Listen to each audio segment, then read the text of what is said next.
In 2016, I was approached by a group of police officers. I call them corrupt police officers, whose names I already mentioned, and I'm going to mention them again.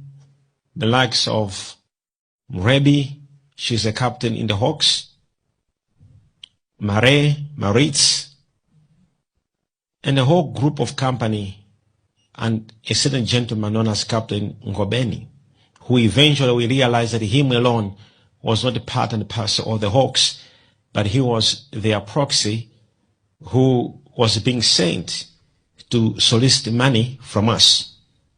These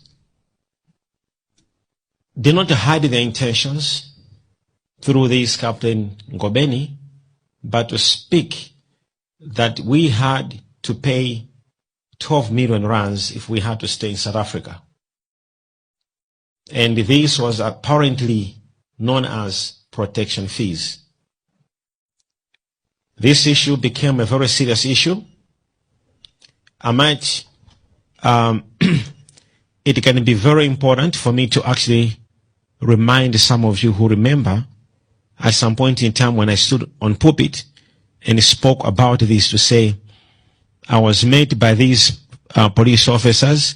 They are saying they need money, and that today if I don't give them money, they'll come here to church and cause an arrest. And I said, I'm ready. And I even said, I'm not scared. We remember that moment when we were harassed at church with a police helicopter that came and flew at very below altitude level just to scare me. At the very same time, we had a police van at a church parked, and I think some of you remember. And all they were saying was so simple, to say, will you release the money or you are ready to be arrested? It was that single day when I took an initiative to go and meet the then Commissioner of Police, General Sitole. It was on a Sunday, and I had a meeting with him and at Southern Sun Hotel in Pretoria, where I raised the issue.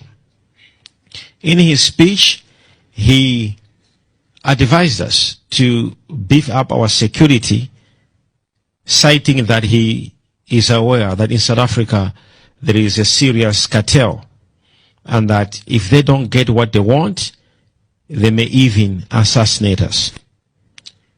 However,